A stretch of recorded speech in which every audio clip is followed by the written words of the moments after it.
नमस्कार विद्यार्थी मित्रांनो, सर्वांचं वेलकम आहे आपल्या यूट्यूब चॅनलवरती. महाराष्ट्र पोलीस भरती 2025साठी आपण इथे क्वेश्चन ॲनालिसिस सिरीज चालू केलेली आहे आणि आजचा हा आपला 31वा पार्ट आहे. तर बघा, यामधला पहिला क्वेश्चन आहे, MC मेरी कोम कोणत्या राज्याची आहे? तर MC मेरी कोम या मणिपूर राज्याच्या आहेत, म्हणजे फर्स्ट ऑप्शन आपलं करेक्ट आहे. तर मेरी कोम कोण होत्या? तर एक बॉक्सरपटू आहेत. मेरी कोम या भारताच्या प्रसिद्ध अशा बॉक्सरपटू आहेत आणि त्यांचा जन्म मणिपूरमध्ये झालेला आहे. त्यांनी ऑलिम्पिक पदकही जिंकलेले आहेत, तसंच गोल्ड मेडलिस्ट पण आहेत. त्यांना मॅग्निफिसेंट मेरी असं देखील म्हणतात आणि त्यांच्यावर एक मूव्ही पण आलेला आहे बघा, मेरी कोम. तर हा तुम्ही जर पाहिला तर एक इन्स्पिरेशनल असा मूव्ही आहे. म्हणजे माणूस किती पण कठीण प्रसंगातून येऊनही तो सक्सेस कसा होऊ शकतो किंवा सक्सेस मिळवायचंच असेल तर कशावरही मात करून कसं मिळवता येतं. तर हे एक जिथं जागतं उदाहरण या मूव्हीमधून आपल्याला पाहायला भेटेल. तुम्ही नक्की पाहू शकता. खास करून मुली, ज्या पोलीस भरतीची तयारी करणाऱ्या मुली आहेत, त्यांनी तर हमखास हा मूव्ही पाहिलाच पाहिजे. तर बघा, पुढचा प्रश्न आहे, नटसम्राट मराठी चित्रपटाचे दिग्दर्शक कोण आहेत? तर नटसम्राट या मराठी चित्रपटाचे दिग्दर्शक आहेत महेश मांजरेकर, म्हणजे डी ऑप्शन आपलं करेक्ट आहे. तर नाना पाटेकर यांच्या मुख्य भूमिकेत नटसम्राट चित्रपट महेश मांजरेकर यांनी दिग्दर्शित केलेला आहे आणि हा चित्रपट मराठीमध्ये अत्यंत गाजला. नामवंत नाटकावर हा आधारित आहे.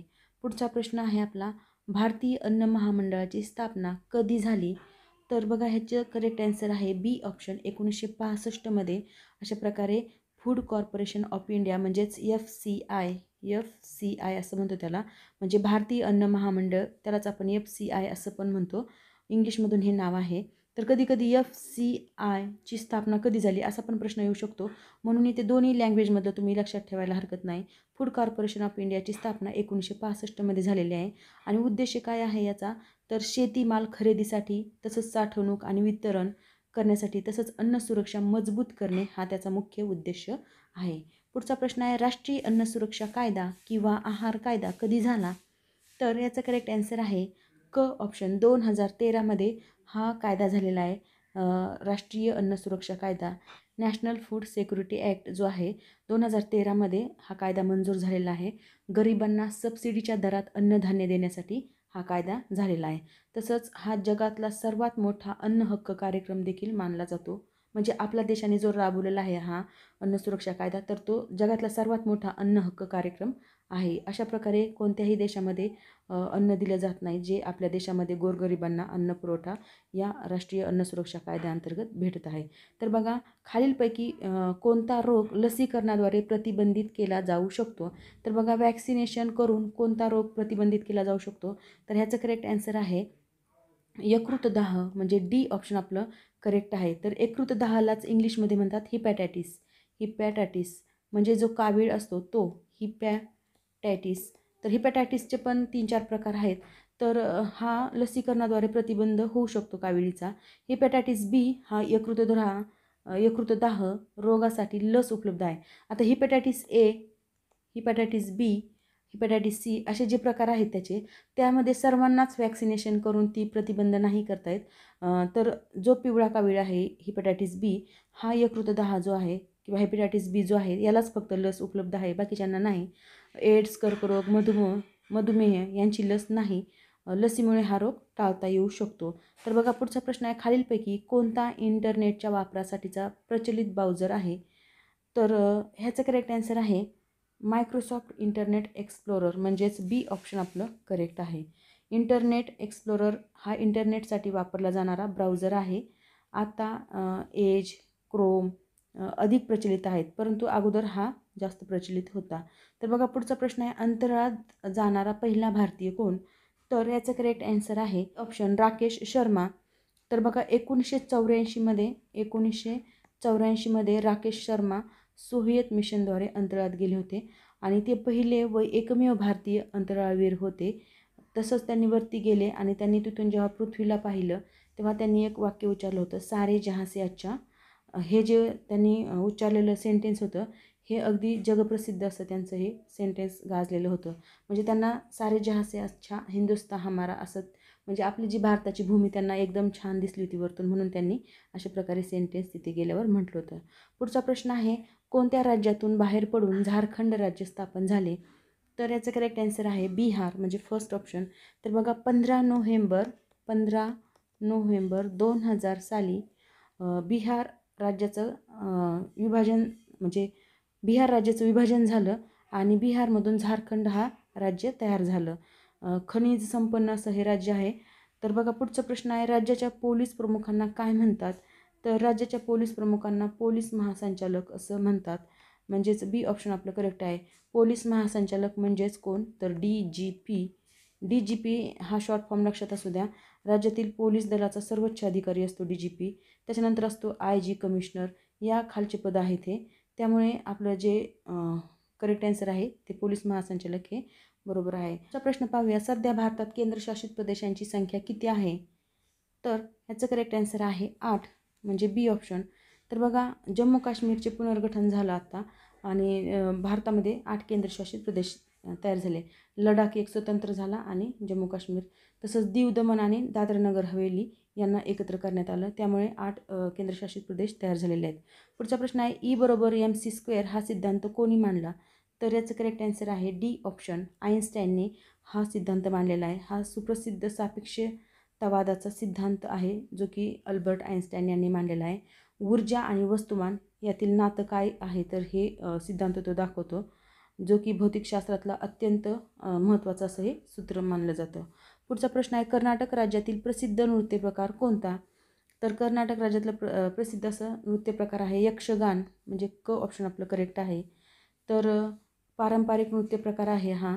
यामध्ये गाणे, नृत्य आणि रंगभूषा यांचा समावेश असतो. जसं की महाराष्ट्रामध्ये लावणी आहे, उत्तर भारतामध्ये कथक आहे. तशा प्रकारे हे यक्षगान कर्नाटकचं म्हणजे सांस्कृतिक एक कार्यक्रम आहे तिथला किंवा सांस्कृतिक नृत्य प्रकार आहे. पुढचा प्रश्न पाहूया, आंतरराष्ट्रीय मानवाधिकार दिन कधी साजरा केला जातो? तर याचं करेक्ट आन्सर आहे 10 डिसेंबर, म्हणजे डी ऑप्शन आपलं करेक्ट आहे. 1948मध्ये संयुक्त राष्ट्रांनी मानवाधिकार जाहीरनामा स्वीकारला होता आणि त्याच्या स्मरणार्थच हा 10 डिसेंबर जो दिवस आहे तो आंतरराष्ट्रीय मानवाधिकार दिन म्हणून आपण पाळतो. नेक्स्ट क्वेश्चन आहे, भारताची आंतरराष्ट्रीय स्तरावर कार्य करणारी संस्था कोणती? तर याचं करेक्ट आन्सर आहे रॉ, म्हणजे डी ऑप्शन. तर रिसर्च अँड ॲनालिसिस विंग असं त्याचं लॉंग फॉर्म आहे. काय? तर रिसर्च अँड ॲनालिसिस विंग. तर बघा ही जी संस्था आहे ही परराष्ट्र गुप्तचर संस्था आहे. ती काय करते? तर आंतरराष्ट्रीय पातळीवर कार्य करते आणि ज्या गुपित गोष्टी असतात किंवा आंतरराष्ट्रीय पातळीवर जे काही घडामोडी घडतात ते यांना सर्व इन्फॉर्मेशन असते. पुढचा प्रश्न पाहूया, ग्रामसभेचे अध्यक्षस्थान कोण भूषवतो? तर ग्रामसभेचे अध्यक्षस्थान सरपंच भूषवत असतो, म्हणजे बी ऑप्शन आपलं करेक्ट आहे.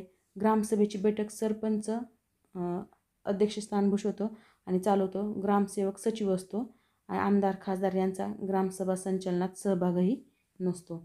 पुढचा प्रश्न पाहूया, भारताची उपग्रह प्रक्षेपण केंद्र कोणत्या ठिकाणी आहे? तर याचं करेक्ट आन्सर आहे श्रीहरिकोटा, म्हणजे फर्स्ट ऑप्शन आपलं करेक्ट आहे. आंध्र प्रदेशमध्ये आहे श्रीहरिकोटा. येथे इस्रोचे उपग्रह प्रक्षेपण केंद्र आहे. सर्व रॉकेट्स व उपग्रह इथूनच आपण प्रक्षेपित करतो. तसंच पोखरण हे अणुचाचणी केंद्र, हे पोखरण हे काय? तर हे एक अणुचाचणी केंद्र आहे जिथे पहिली चाचणी घेण्यात आली होती. पुढचा प्रश्न पाहूया, खाली दिलेल्या शब्दापैकी देशी शब्द ओळखा. तर बघा मराठीचा हा प्रश्न आहे. देशी शब्द कोणता आहे? तर चोळणा हे देशी शब्द आहे, फर्स्ट ऑप्शन. देशी शब्द हे मूळ भारतीय भाषातले असतात. चोळणा हा देशी शब्द आहे. तसंच समोसा हा काय आहे? तर हा फारसी शब्द आहे, फारसी. आणि अरबी उगमाचा देखील त्याचा समावेश आहे. घोसाळे हा शब्द जो आहे तो संस्कृत शब्द आहे, संस्कृत. तर बघा पुढचा प्रश्न पाहूया, खालीलपैकी कोणता शब्द सूर्य या शब्दाचा पर्याय नाही? तर ह्याचं करेक्ट आन्सर आहे शशी. तर शशी म्हणजे काय? तर शशी म्हणजे चंद्र आहे. चंद्राला आपण शशी असं म्हणतो. परंतु सूर्याला जे समानार्थी शब्द आहेत सविता, आदित्य आणि रवी, हे तिन्ही शब्द सूर्याला समानार्थी शब्द आहेत. नेक्स्ट क्वेश्चन पाहूया, खाली दिलेल्या शब्दापैकी प्रत्यय घटित शब्द ओळखा. तर प्रत्यय घटित शब्द आणि उपसर्ग शब्द असे 2 प्रकार असतात. तर प्रत्यय घटित शब्द आहे याच्यातला माणुसकी, म्हणजे क ऑप्शन आपलं करेक्ट आहे, माणुसकी. तर की माणूस हा जो शब्द आहे त्याला की हा प्रत्यय लागलेला आहे आणि की हा प्रत्यय लावून तो शब्द तयार झालेला आहे, म्हणून माणुसकी हा प्रत्यय घटित शब्द आहे. तसंच पुढचा प्रश्न पाहूया. प्रतिवर्ष हा शब्द कोणत्या समासाचे उदाहरण आहे? तर प्रतिवर्ष हा शब्द अव्ययीभाव समासाचं उदाहरण आहे, म्हणजे फर्स्ट ऑप्शन आपलं करेक्ट आहे. तर बघा, प्रतिवर्षाचं फोड कशी केली जाते? प्रति अधिक वर्ष असं त्याचं फोड होते. अव्यय, त्याला हा काय आहे? अव्यय आहे. अव्यय आणि हे काय आहे? तर हे आहे नाम, म्हणून प्रतिवर्ष हा अव्ययीभाव समासाचं उदाहरण आहे. तर बघा मित्रांनो, अशा प्रकारे आपण इथे 20 क्वेश्चन घेतलेले आहेत. त्यामध्ये काही मराठीचे देखील क्वेश्चन इथे कव्हर केलेले आहेत. व्हिडिओ कसा वाटला ते नक्की कमेंट बॉक्समध्ये कळवा. आणि जे कोणी पोलीस भरतीची तयारी करत आहेत त्यांच्यापर्यंत हा व्हिडिओ जास्तीत जास्त शेअर करा. तसंच बेल आयकॉनवर प्रेस करत चला, जेणेकरून तुम्हाला नवीन नवीन व्हिडिओची अपडेट भेटून जाईल. आणि तुम्हाला जर या व्हिडिओची PDF हवी असेल तर आपलं टेलिग्राम चॅनल आहे, ते तुम्ही जॉईन करू शकता. त्यावर वेगवेगळी माहिती तसंच PDF तुम्हाला भेटेल. त्याची लिंक डिस्क्रिप्शन बॉक्समध्ये दिलेली आहे. आणि व्हिडिओ जर आवडत असतील तर नक्कीच लाईक, शेअर आणि सबस्क्राईब करा. थँक्यू.